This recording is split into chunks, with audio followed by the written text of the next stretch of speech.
So welcome, everybody. Our service this morning will consist of 5 sections. The first section is gathering. There's a prelude as we gather together, and there will be a postlude at the end when we close our service. They are the same song. The song is All of Us by Dana Clark, and it's performed by Robbie Bate.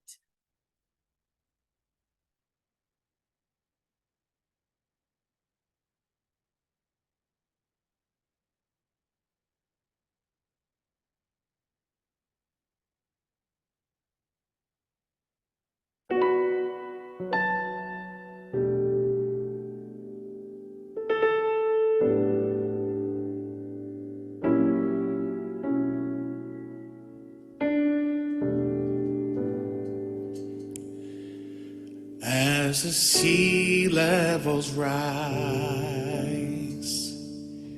and the wildfires still burn, there are so many people who have nowhere to turn, but each life is precious, of infinite worth. So how can we save life on earth? It will take all of us, all of us, caring for all of us, all of us, sharing with all of us, a safer home, a safer home. It will take all of us,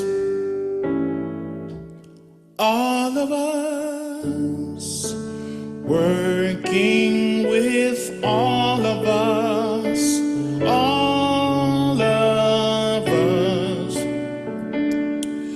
doing what none of us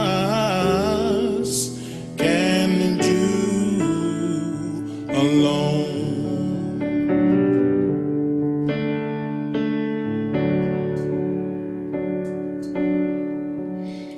The future depends on the changes we make, and we don't have much time to repair our mistakes. We'll work for a world where the children breathe free, where rivers and oceans are clean. It will take all of us, all of us, caring for all of us, all of us, sharing with all of us, a safer home, a safer home. It will take all of us, all of us, working with all of us, all of us, doing what none of us can do alone.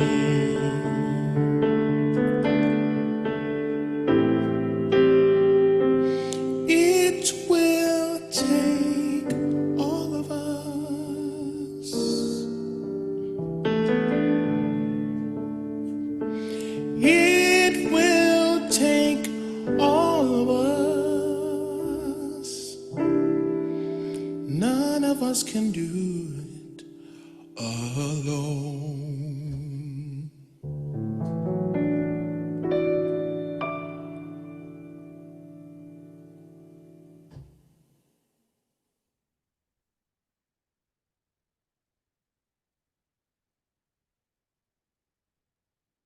Good morning. I'm glad all of us are here this morning. Welcome to the live in-person and live Zoom worship service of the Universalist Unitarian Church of Riverside. Thank you for joining us here in person, and thank you for joining us remotely by Zoom, where we will continue live streaming and posting these services on our YouTube channel for our virtual attendees. I'm Tinka Friend, a member of the worship committee, and I will be your worship associate today. We welcome you to join us this morning with an open mind and an open heart, but with muted electronic devices, please. We invite you to leave your worries and defenses at the door and trust that what happens in worship is inspiring and powerful. Together, we affirm that this day and our being together can make each of us braver, more compassionate, and wiser as we begin a new day and a new week. If you are a regular attendee, you will notice that today's service is going to be a departure from our usual format. Because yesterday was Earth Day, and because we, as UUs, are committed to the earth and to the interdependent web of life, of which we are a part, we wanted to have an earth honoring for our service this morning. There are a few announcements we would like to share. During the service, we will mention several websites, email addresses, and phone numbers. At the end of the service, we will leave up a slide with all of this information, and it is also available on our website. So, a lot of announcements today, a lot of things happening here at our church. The first one, longtime member, UUC member, and advocate Bonnie McFarland. Bonnie, you want to wave your hand? There's Bonnie. She will be moving back to Michigan after 29 years in Riverside. So we're going to be holding a special gathering after the service today in the parish hall. Please join us. Then there's a Course in Miracles book study that's going to start Friday, May 5th at 10 a.m. in the annex, which is the building right next to us. It used to be the old parsonage. Anyone who is interested in learning more about it may contact Linda and Avery. The current meeting time is flexible and can be changed to accommodate other members. Now, there's also going to be a service and silent auction held in May. We are currently having classes in drumming, jewelry making, and, help me, Kate, how do you say that? Pasenki, which is Ukrainian-style egg decorating, is going to be offered. So Kate was back there in the back, running the sound system. So see Kate if you have something you would like to donate or a service you would like to offer, like that, teaching.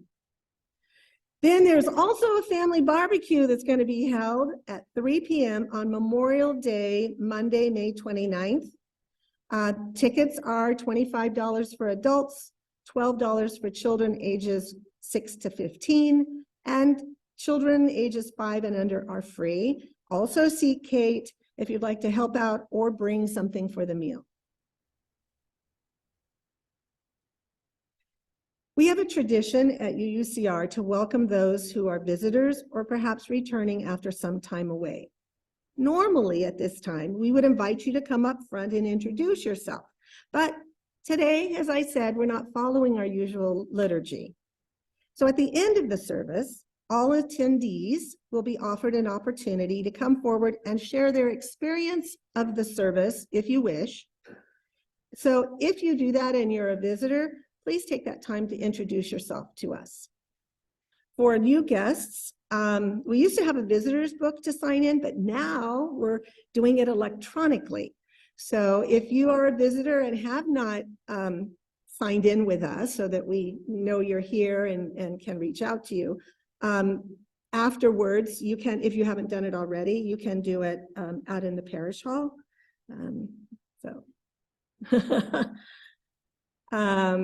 Let's see, for those online, because as you can see, we have many things happening in our church, and so we want to be able to reach out to you and let you know.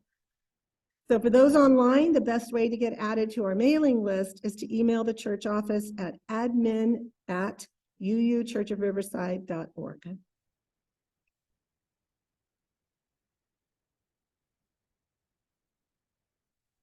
So last week, I went to the UUA website to gather some ideas for an Earth Day service.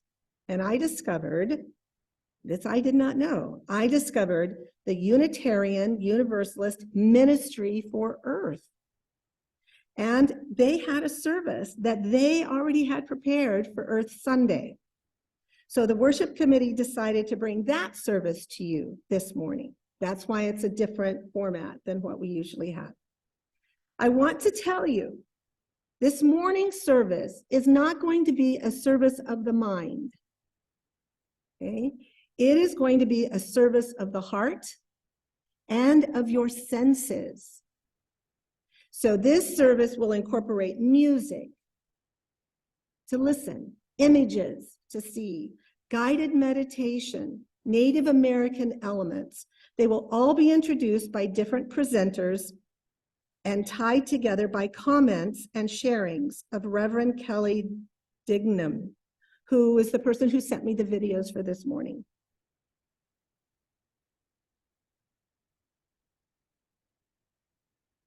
And Reverend Dignam is the co-director for the Unitarian Universalist Ministry for Earth, and she focuses on the programs. She has served as minister of 3 Unitarian Universalist congregations. She has provided an order of service, which I hope everybody got when you came in. There's some on the table, and there's also some on that little table as you come in the door. And at the end of that order of service are the introductions of all the presenters in the video, as well as a way for you to offer monetary support for this ministry. Now, if you have an order of service, and if you're watching carefully, you might notice that one element that's on the order of service was removed. I removed a meditation in order to make room for our announcements, because we had a lot of announcements. But please do check out the Unitarian Universalist Ministry for Earth online, because you might want to sign up for some things they offer, because I know I did.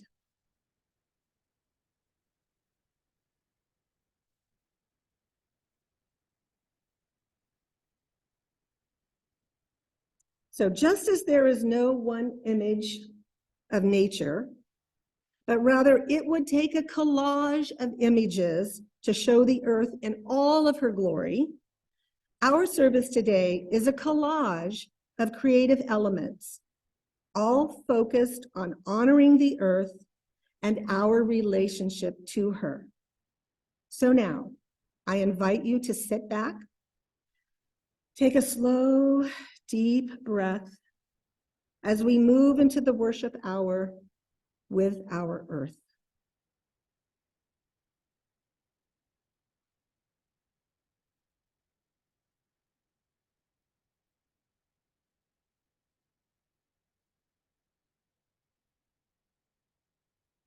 I will show you the directions of the compass. Just follow me. That's okay. Well, before you start it then, north is going to be looking at our rainbow flag. East is going to be looking at the door. South is going to be looking at our principles. And west is going to be looking at our earth. Okay. Welcome. We are grateful and honored to gather and worship with you today. I'm Reverend Kelly Dignan, and my pronouns are she, her. And I'm Reverend Daniel Lawler. My pronouns are he, him. We are the co-directors of Unitarian Universalist Ministry for Earth. where our mission is to be a source of spiritual grounding and educational support for bold action for environmental justice, earth care, and the flourishing of all life. Last year, Dana Clark wrote our climate anthem, All of Us, and this year it's performed by Robbie Pate. The song asks, what are we to do? Well, one thing we can do, for sure, is to engage our senses and build a relationship with Earth and our more than human kin. We can begin with our bodies in the places where we reside, right now in the present moment, together in community. So that's what we're going to do today. And we invite you to engage as much as you are willing and able. We want to say thank you to all contributors, to Dana Clark, composer of the anthem All of Us, Robbie Pate, who offers his beautiful adaptation of the powerful anthem with us today, Lindsay Donnelly Bullington, our dynamic congregational engagement intern from Boston University School of Theology, who's offering the chalice lighting and extinguishing, Reverend Petra Tomes, who leads us in land acknowledgement. We thank Reverend Christopher Lamb for the music they composed and performed for us today, Michaela Caldera for a grounding meditation for all ages, Dennis Yerry for his beautiful instrumental, and for the embodied practice we thank Reverend Jen Simon. Reverend Dr. Leonisa Artizone and Sadie Crickmar provided all the video editing and the finishing touches. We are grateful. And to you, our supporters, partners, friends, allies, advocates, in ways big and small across the world, you are working to cultivate justice, equity, and compassion within the whole interdependent web of life. Thank you. It will take all of us.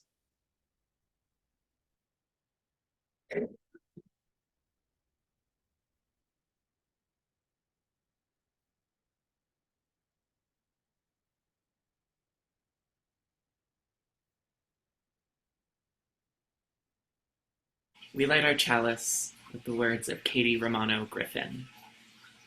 May the flame of this chalice, the symbol of our faith, connect us to all who have come before us, all who are with us in body and spirit, and all who are yet to come into being. May it serve as a reminder of our unity and connection across all time and space.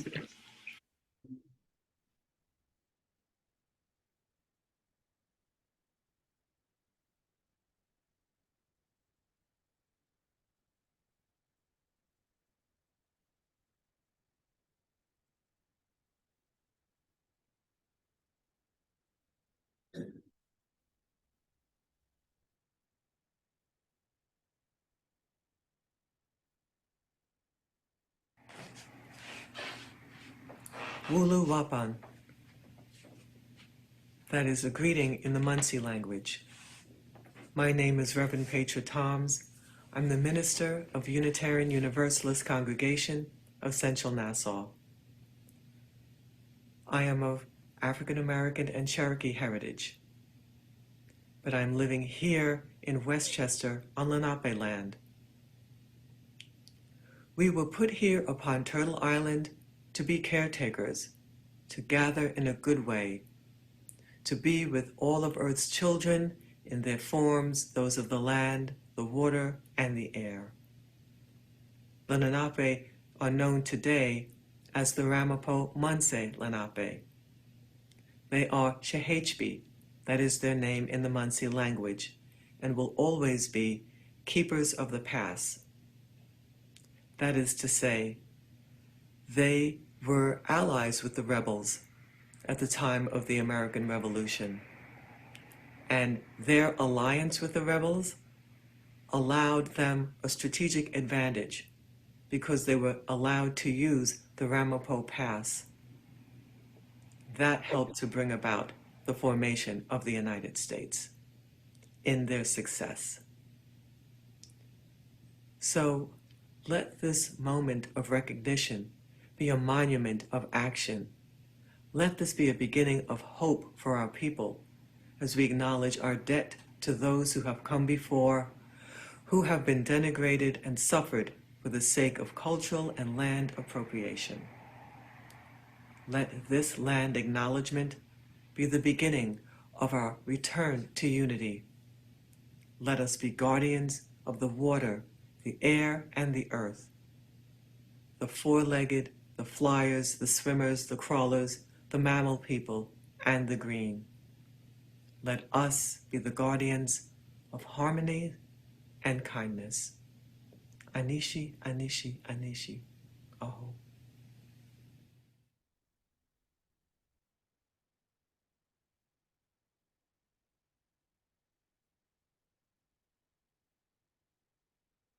In this section, we focus on activating our senses because heightening our senses makes us more aware of what Mother Earth has to offer us.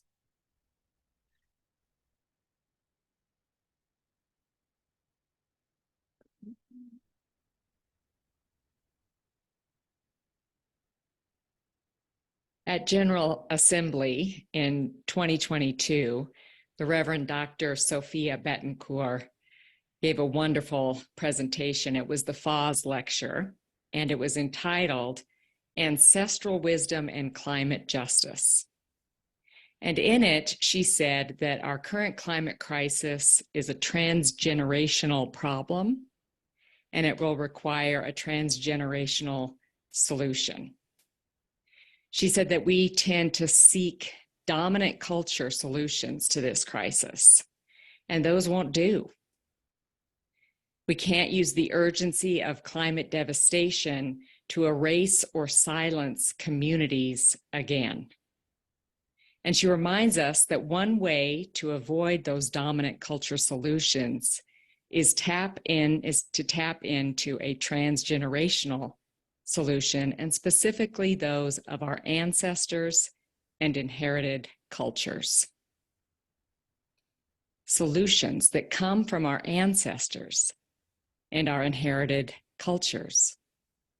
What would those be even? I want to invite you to just bring to mind some of your ancestors. You may know them, you may know about them, you may have heard stories about them. Is there an ancestor who told you a story that made you remember that your identity and the earth are linked? That's the question, one of the questions that Reverend Dr. Sophia asks us. Are there stories that you remember? Just give yourself a minute to think about that. Maybe there was someone in your life, a grandma, a grandpa, a great aunt, who reminded you that you are linked to Earth.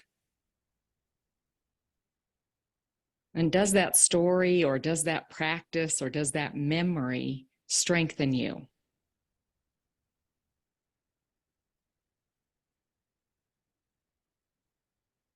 And what does it ask of you or teach you? These are the questions that might help us turn to a transgenerational solution to the climate crisis. There's also food, song, art, myths, stories that might influence you. What we do know is that most ancient cultures, most of our ancestors, used their physical senses to tune into the natural world, to tune into their deep connection with Earth and the living Earth community, to communicate and to practice reciprocity. Now, we don't necessarily have to use all of those senses: sight, hearing, smell, touch, taste, and we may not have access to all of those senses. So I invite you to use whichever physical senses are available to you. And we're going to start today by sensing into place. So I invite you to figure out where north is. Where is north? You might have to get out your phone, or maybe someone in the room with you knows where north. For me, it's straight ahead. So I invite you to really feel yourself turning to the north as you're willing and able. And using one of your senses, notice. Maybe there's something you see or hear or smell. There you are, facing north.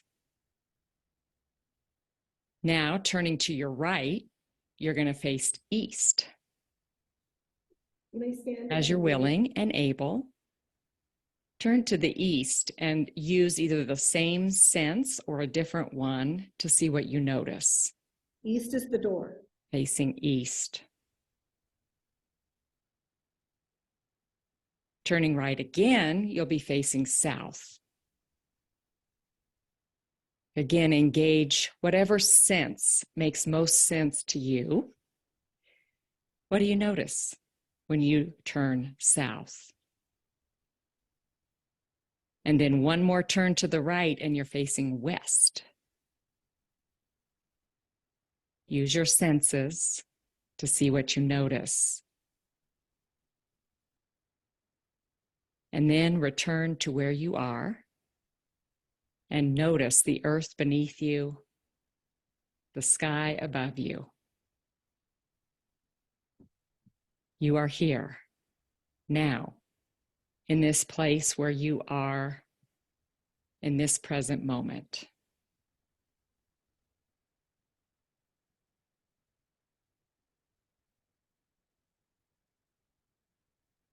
Thank you. To be connected to the earth, we must use our senses. There's a song coming up that's going to help us to do that. So using all of our senses, listen to the music and the drumming, see the images on the video, touch and feel the wood underneath you in these beautiful hand-carved golden oak pews. And think about how the wood that's used in these pews were given by many, many oak trees so that you may rest yourself here during church service. We're going to be, as the music starts, we're going to be passing out trays that will have the bounties of the earth on it. Please take them. They are for you to taste at the appropriate time in the song. And also make sure you take a sprig of rosemary, which is on the tray, because that is for your sense of smell, again, when that is mentioned in the song. So if my helpers will come up and help to pass this out. There are also napkins if you need them.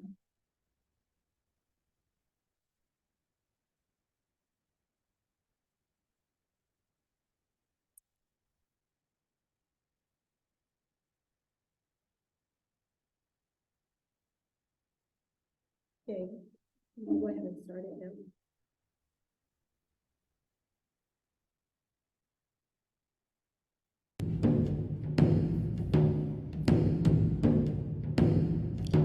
What do you see? What do you see? Take a look around and what do you see? Shapes and colors, shadow and light, everything that lies within your sight. Life is calling now, swirling round, rooting down. Life is calling now, inside out, sky and ground. Whoa, whoa. See life now, whoa, whoa. See life now. What do you hear? What do you hear? All those sounds are moving through the air. song and laughter, hopes and fears, everything that meets within your ear. Life is calling now, swirling round, rooting down. Life is calling now, inside out, sky and ground. Whoa, whoa, hear life now. Whoa, whoa, hear life now. What do you touch? What do you touch? Try to settle down, and what do you touch? Earth beneath you, blowing wind, everything that comes upon your skin. Life is calling now, swirling round, rooting down. Life is calling now, inside out, sky and ground. Whoa, whoa, feel life now. Whoa, whoa, feel life now. What do you taste? What do you taste? Focus inside, and what do you taste? Fruits and veggies, egg, foo young, everything that comes to touch your tongue. Life is calling now, swirling round, rooting down. Life is calling now, inside out, sky and ground. Whoa, whoa, taste life now. Whoa, whoa, taste life now. What do you smell? What do you smell? Breathe in, breathe out. And what do you smell? Baking cookies, blooming a rose, everything that moves to greet your nose. Life is calling now, swirling round, rooting down. Life is calling now, inside out, sky and ground. Whoa, whoa, breathe life now. Whoa, whoa, sense life now.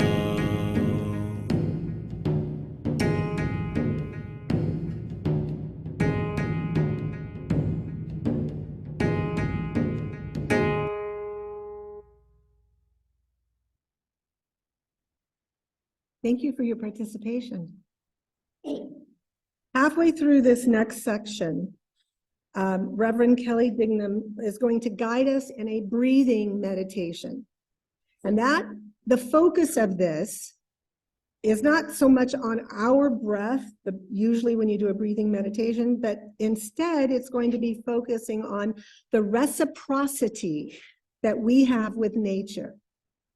The exchange of oxygen and carbon dioxide. So we need and we use the oxygen to live. The plants need and use carbon dioxide. We are a perfect match for each other. We have, again, if my helpers will come up, we have some plants here that you're going to actually be exchanging that. You're going to have your own reciprocity. These are all vegetable plants. They are plants, so you're going to experience this reciprocity with this living plant. So you're first going to be breathing in the oxygen that is provided by the plant, and then you're going to breathe out your carbon dioxide on the plant. Then you're going to pass the plant on to someone else near you. You don't need to start now, I'm just explaining. And then after the service, these plants will be given to Avery to plant in our community garden. And then we can all share the bounty of the earth that come from these plants. Okay.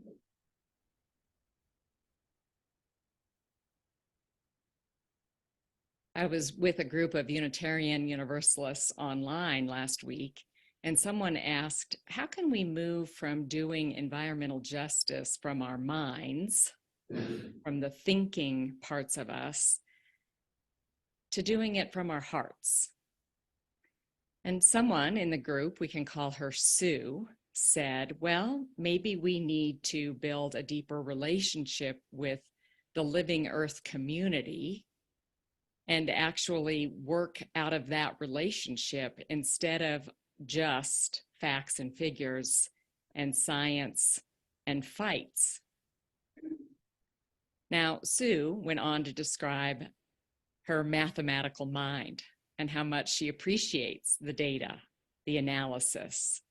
She talked about her history of showing up at protests and writing letters and analyzing the problem and then analyzing it again and having difficult conversations with family members. And then she described a time that happened 15 years ago. She was at a UU district meeting, and there was an outside facilitator who was there and invited the group to go out and find a tree and build a relationship with it. Now, Sue involuntarily rolled her eyes. She was like, no, I am not doing that. There are problems to be solved. We have work to do. This is a crisis. But the facilitator just encouraged her, and so she begrudgingly traveled outside into the area where they were meeting and found a tree. The tree. With her hands, she touched its bark. With her sense of sight, she noticed its height, its branches, its leaves. With her feet, she felt the ground beneath her and imagined the roots of this tree below her. With her sense of hearing, she listened to the breeze rustle the leaves. The tree, it opened her heart. She said that the change wasn't immediate. It took quite a bit of time for her to really begin to realize the power of a reciprocal, loving relationship with the natural world. And she says it's opened her heart, that the way she works for environmental justice is different today.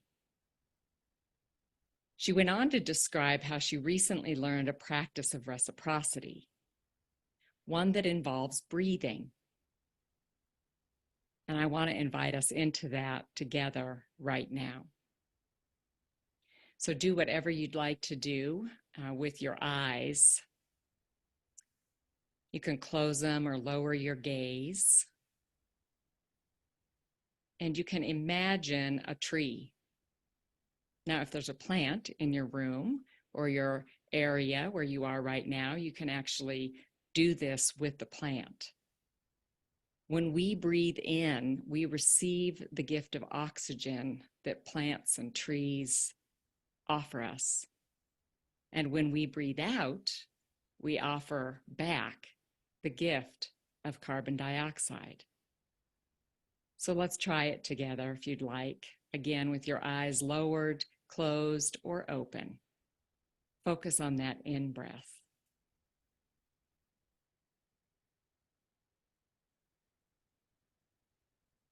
Breathing in the gift of oxygen from the tree or the plant that you are building a relationship with.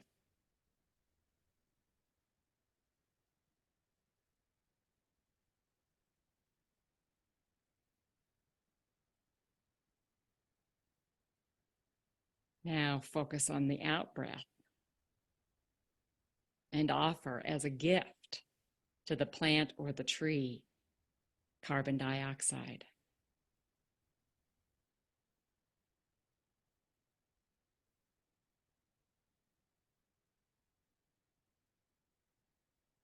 In the book, Braiding Sweetgrass, Robin Wall Kimmerer concludes that in our current culture, we think gratitude is enough to offer in return for the gifts of earth.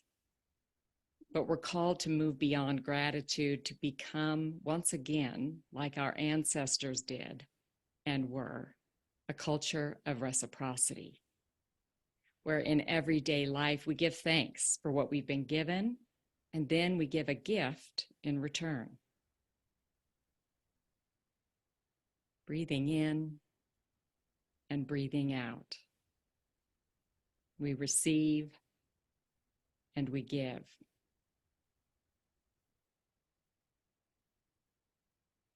It reminds me of the platinum rule. You know, the golden rule is treat others the way you want to be treated. But the platinum rule is treat others the way they want to be treated. How does Earth want to be treated? When we tune in, we might learn more about how Earth wants to be treated. Breathing in, we receive gifts. The gift of oxygen.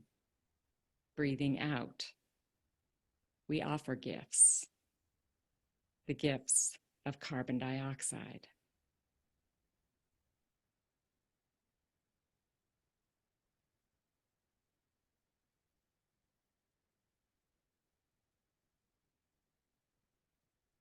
So this is the moment in the service in which we give gifts.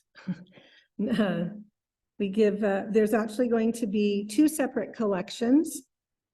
The first is going to be for our church here, UUCR.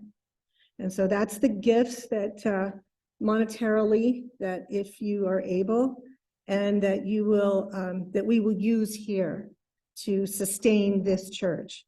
The second one comes right afterwards, and that's going to be, if you are so inclined, to give to the UU Ministry for Earth, so that they can help to do the work beyond what we can do here in this church for the earth. So this portion of this collection to support our beloved historical church. And I'm going to ask Avery and Grace if you could be the collectors. So in addition to the weekly collection, you can also send your checks to the church address, which is shown here.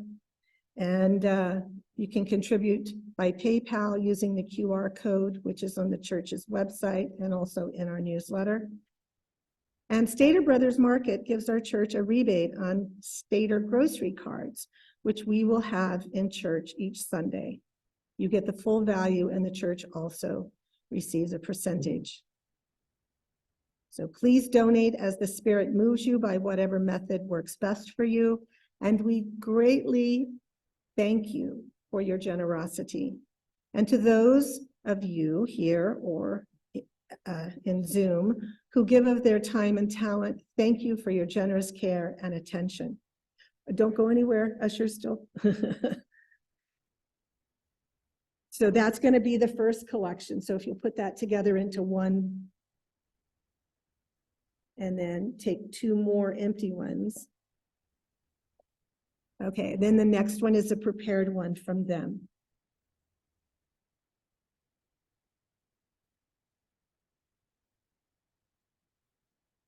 So, and then Alec, if you could do the next slide.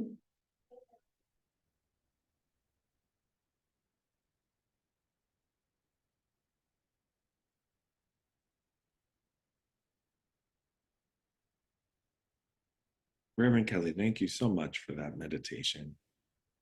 Friends, as we are gathering today, we just know that our collective work is what creates opportunities and possibilities. I am so grateful for you because the work that you are doing in your local context, in your local communities, that's what sustains the environmental justice movement in many forms across Unitarian Universalism. Today, I invite you to take a moment to consider an investment, a gift to Unitarian Universalist Ministry for Earth. You sustain our ministry, you create opportunities, you help fund the Young Adults for Climate Justice, the UU BIPOC Caucus on Climate Justice, all the work for spiritual grounding, education, advocacy. Your collective gifts create moments and structures that allow different conversations and supports and transitions to happen. In the coming moments, Consider a gift either on our website or later you and your congregation could write a check or work for a share of the plate. We only exist because of your confidence and trust, and we take that seriously. Thank you. And together, in many forms, in many days, in many ways, let's build a movement for love and justice. May it be so.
This section of our service reminds us that it is not enough to just sense the earth. We must embody nature. We must motivate ourselves to work for environmental justice. We must not forget our ancestors. They have much to teach us.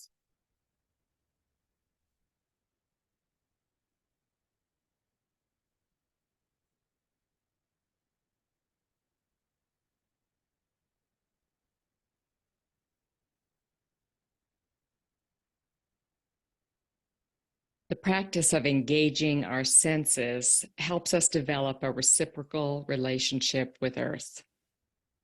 It can happen anywhere, in our homes with plants and animals, in our backyards, in parks nearby. But how does this practice lead us to act for environmental justice? Well, it reminds us that the dualistic view, where humans and Earth are separate, won't do. Humans, all humans, are nature. We don't live in nature or go out in nature. We are nature. These practices of sensing and reciprocity remind us to value the embodied and intuitive ways of knowing, not just the scientific and intellectual ways of reasoning. They help us remember that we are one part of the interdependent web of life. And I don't know about you, but that leads me to humility. Environmental justice is best done when it comes from partnerships, relationships, and humility. Now, those are not dominant culture modern practices. They're older practices. They're probably the practices of our ancestors, and somehow they've been lost along the way. Reverend Dr. Sophia Bettencourt, in her FAWS lecture on ancestral wisdom and the climate crisis, asks us, what if your ancestors hold you accountable for environmental commitments? What have your ancestors been waiting for you to remember that you already know?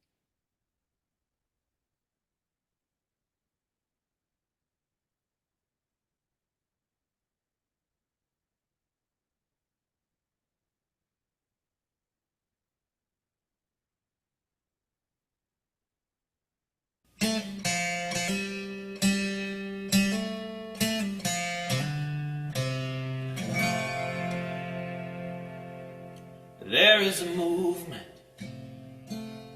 There is a higher sound. There is a hollow, glittering underground. There is a home, so slow and sweet, and it is made for you in the soles of your feet. Oh, oh, I can hear the ancestors singing. Oh, oh, calling every moment into life. Oh, oh, the grief and rage will leave us gleaming till there's nothing left to do but shine. There's nothing left to do but shine. There's nothing left to do but shine. Till there's nothing left to do but shine. There's nothing left to do but shine. There's nothing left to do but shine. Oh, oh,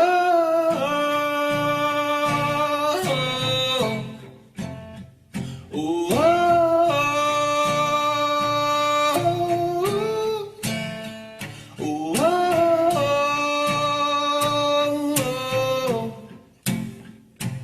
oh, oh, oh.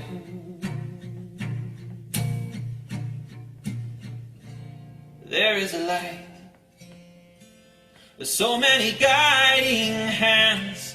There is a joy springing up from the land. There is a home, a place of fire and flood, and it is strength in you, smoldering in your gut. Oh, oh, I can hear the ancestors singing. Oh, oh, calling every moment into life. Oh, oh, the grief and rage will leave us gleaming until there's nothing left to do but shine. There's nothing left to do but shine. There's nothing left to do but shine. Till there's nothing left to do but shine. There's nothing left to do but shine. There's nothing left to do but shine. Oh, oh, oh, oh, oh,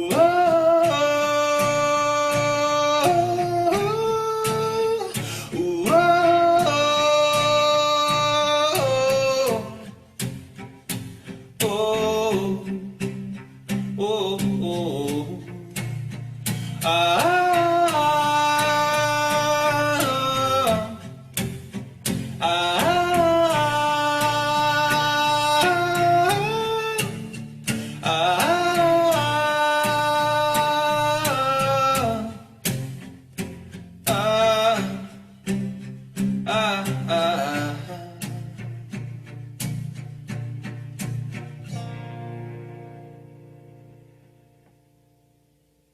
They are the reason.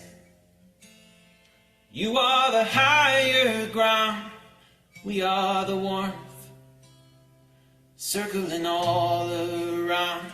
There is a home, a place of love and rest, and it is made for you, right inside your chest. Yes, there is a home, so slow and sweet, and it is made for you in the soles of your feet.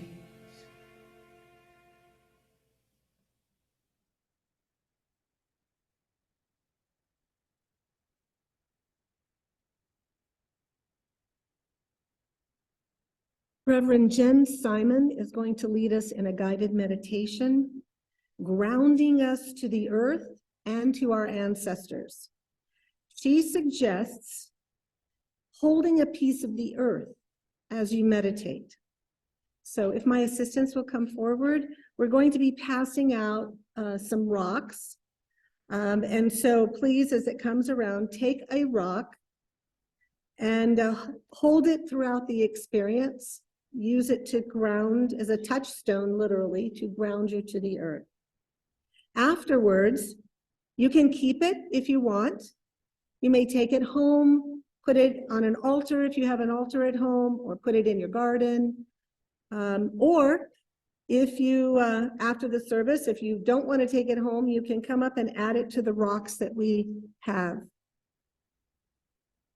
And I will explain on our altar, she's going to talk about the different, we already did the 4 directions of the earth. She's going to talk about the different elements.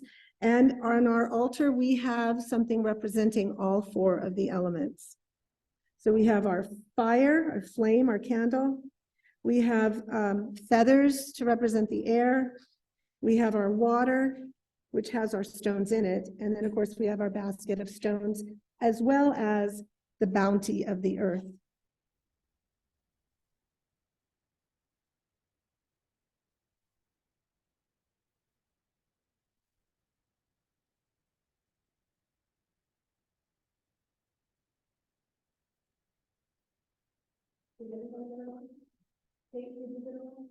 Hello, I'm Reverend Jen Simon.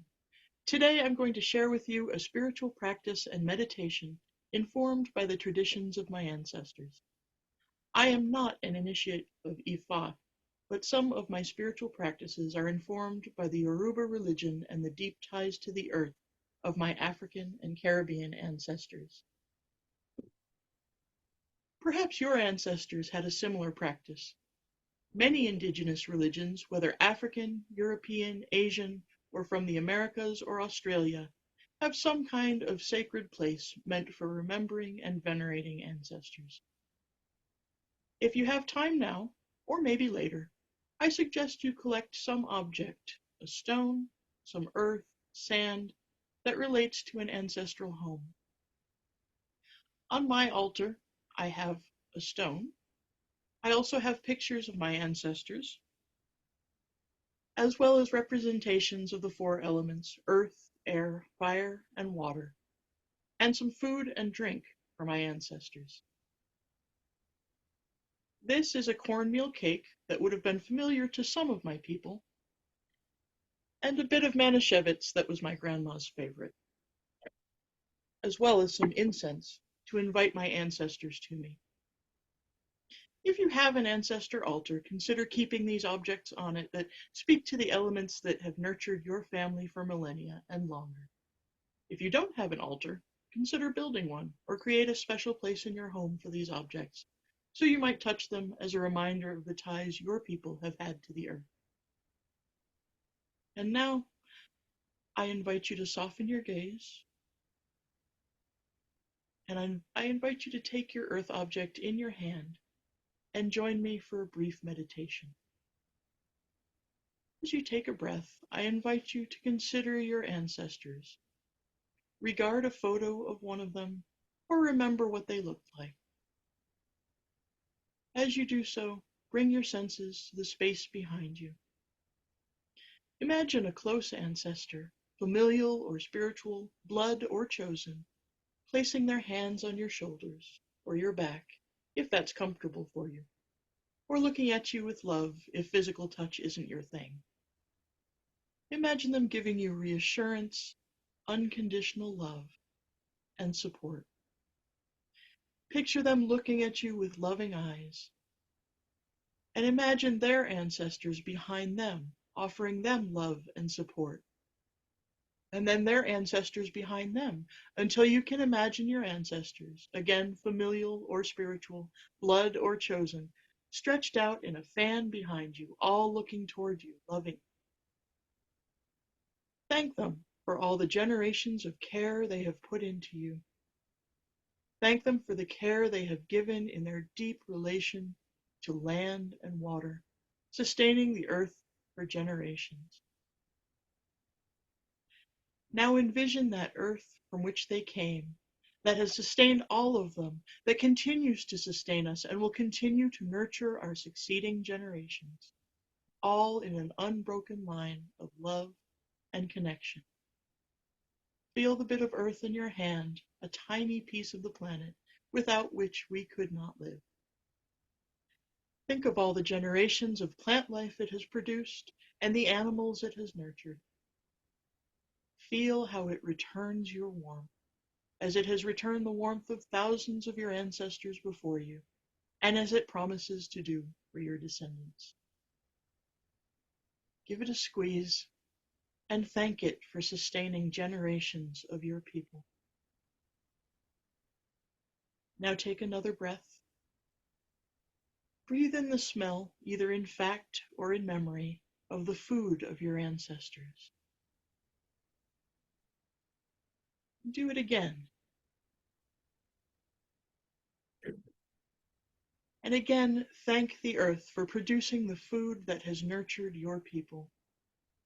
I breathe in the love and support, the resilience and strength of my ancestors, and of Mother Earth, and of the divine.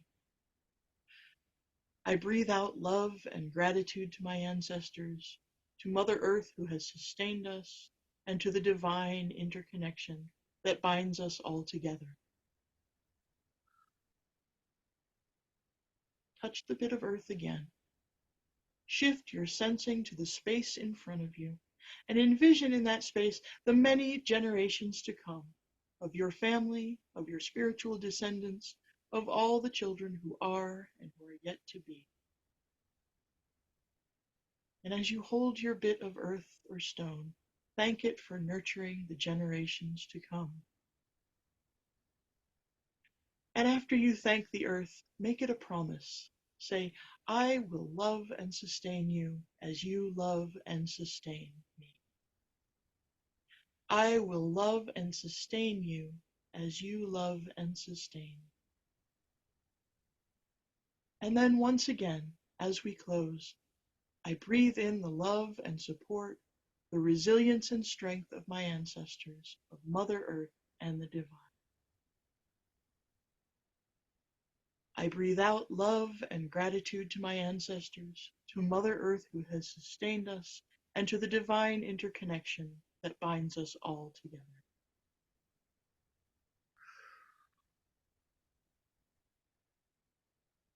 Amen. Ashe. And may it be so.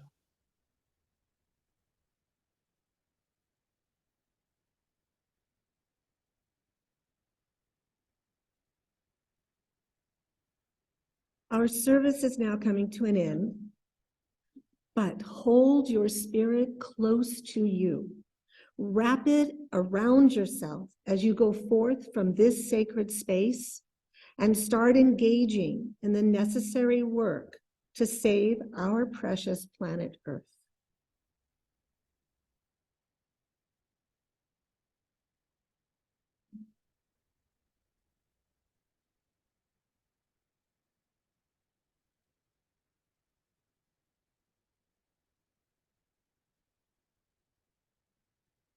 Environmental justice requires a transgenerational solution.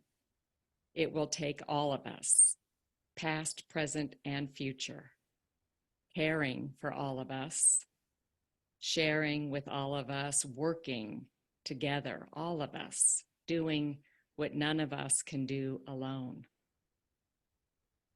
We are building a culture right now in this present moment that will be inherited one day. So I wonder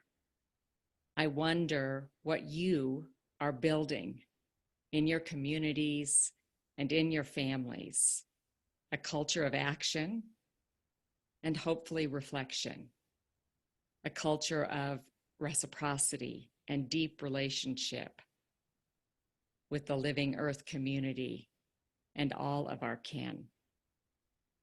I wonder if there are any practices in particular that you could pass on. Could you teach a grandchild to breathe in and out with a plant? Could you hike or walk or garden with a grown adult child? Could you research your ancestors and the practices they may have had? These are some things to consider. And then now, as we close our time together, we thank the ancestors. We offer a blessing to the generations to come. And we offer and ask for continued strength and resilience in the present moment as we care for the living Earth community and all of our kin, including the ones who are more than human. May it be so.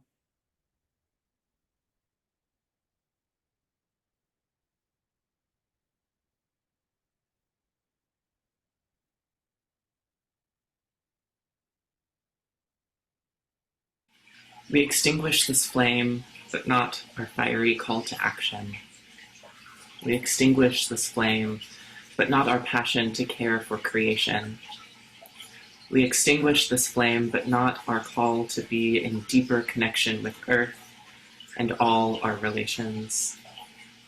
We extinguish this flame, but not the bright light showing us a better way. We extinguish this flame, and as we do, we acknowledge that our greatest asset is one another.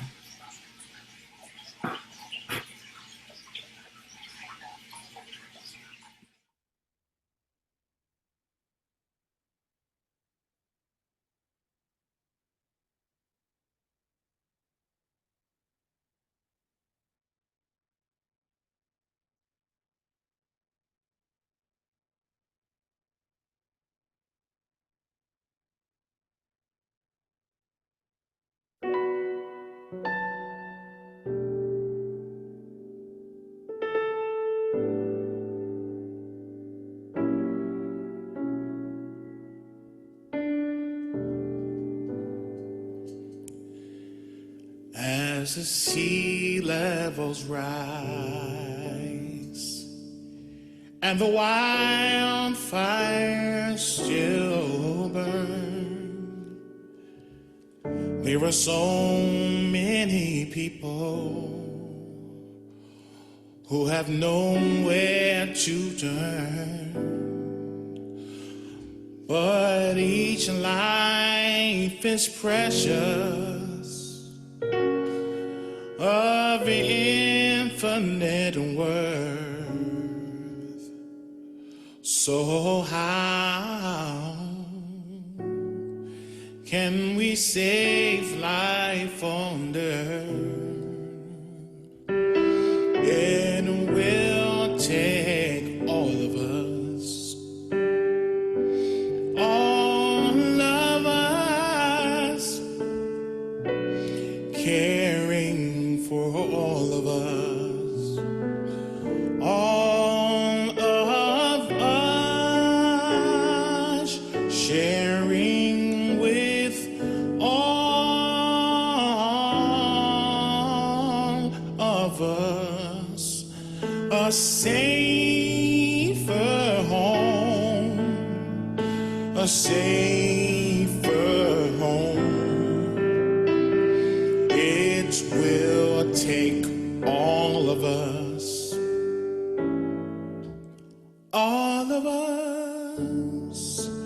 working with all of us, all of us, doing what none of us can do alone.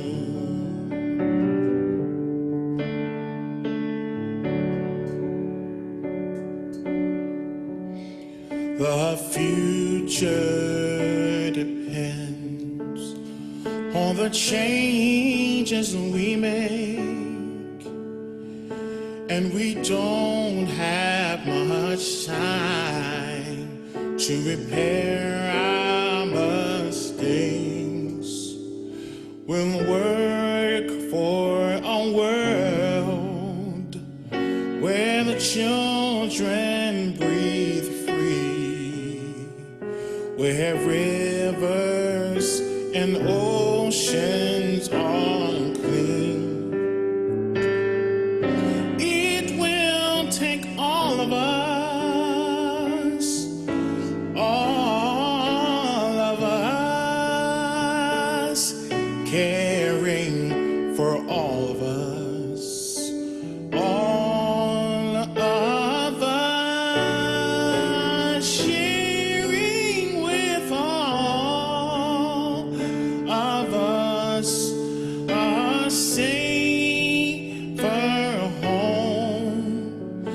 a safer home. It will take all of us,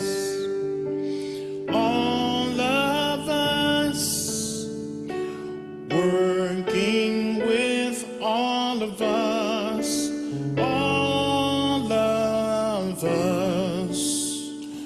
doing what none of us can do alone.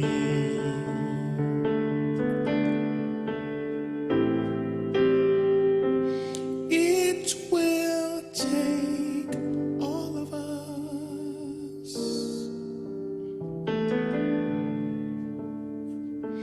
It will take all of us.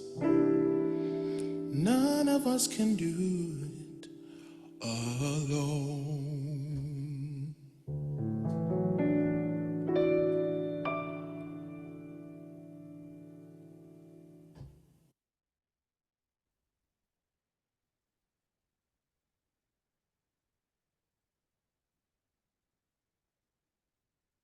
And I want to thank, I had a lot of people assisting me this morning on this service. So I want to thank Grace and Walt and Avery and Nick. And of course, Alec, who was doing the visual component, and Kate, who was doing our auditory component. So your assistance is greatly appreciated. We have about 10 minutes. If there's anybody who wants to have any feedback or comment on today's service, Nick, if you could move that back out there. That includes any of our worshipers online as well. Just be aware this will be included in the video that is posted. So if anything, if you were moved in any way, or if you just want to give feedback on this format, this is your opportunity.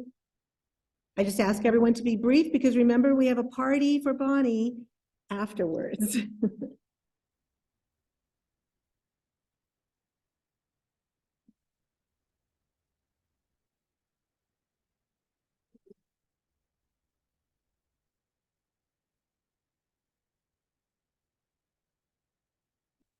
Is there anyone online who wanted to make a comment, Alec?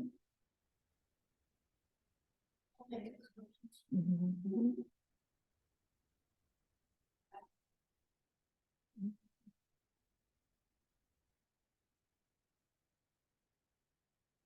Well, first of all, you know, that whole line about it taking all of us, almost heartbreaking, because you look at the old stuff, the National Geographics, the Jacques Cousteau, and I'm going, man, it was a big job then, and now it's a bigger one.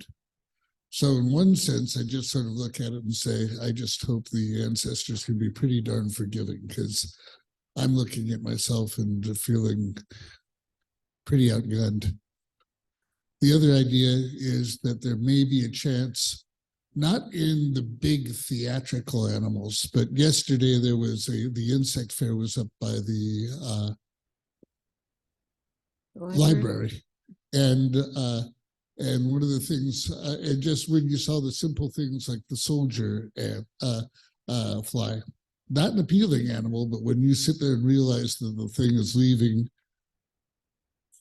good soil behind it, that was something important there. It may not be the big creatures that we keep alive. It may be the little ones, flies here and there, everything that pollinates. And maybe that is going to be one of the things that helps us out. And frankly, just looking at the size of the job to do is daunting in the extreme. So I'm glad there are other people with me on the journey. Thank you, Bill. I know it's the same song at the beginning, but at the end, I had tears in my eyes. So at the end, yeah. I don't know if it's because I'd opened all my senses or what. Linda, did you want to share?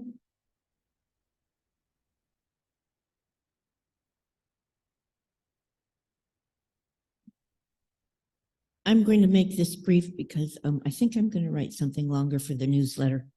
I had mixed feelings about the service. The intention was very beautiful and very clear and very honest.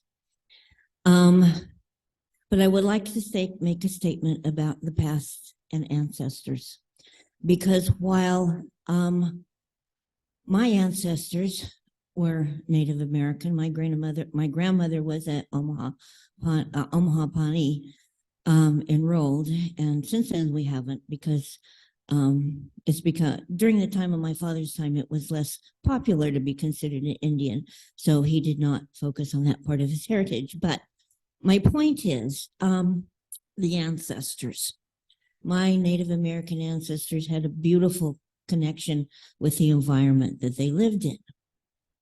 They also had a really negative connection with the environment they lived in. And this is more with the concept of connection is an amazing thing. And I think that it should always be the most important thing in our lives. Because I believe our connection is through how we treat each other with love and kindness. In the 1800s, my grandmother, my great grandmother married a trapper. And in that sense, that was negative, because at that time, he was a French trapper and they got along great with the Native Americans. In fact, they helped them against some of the oppression. But at the same time, they had a habit of going into an environment and killing all the animals and leaving it endangered, basically. So in that sense, my ancestors were not positive to the environment. My grandfather was co-inventor of the refrigerated railroad car. At the same time, this was a time when railroads were run on coal. So while he helped people get more food and there were more trains, he also helped to put more negative particles in the environment. So I think that life is like that, the positive and the negative. So I think what's important, for me, what's important is not so much the past. It's gone. I can't change it. It is what it is. I can learn from it, certainly. But as far as my influence and my intentions, I feel that they should be on the future. My granddaughter can tell me all about the environment and pollution and how we have destroyed it and that we should be doing something about it. That's what's important. It's the future. It's our kids. It's what we teach people about the earth that is the most important thing. So for me, if I'm going to honor anything, I'm going to honor my granddaughter for listening to what she's being taught and continue to help her to learn, as well as the rest of the kids that are growing up in the world. Thank you. Thank you. Thank you for your words. And you're right, the future, it's our children. Anyone else have anything to say? Walt?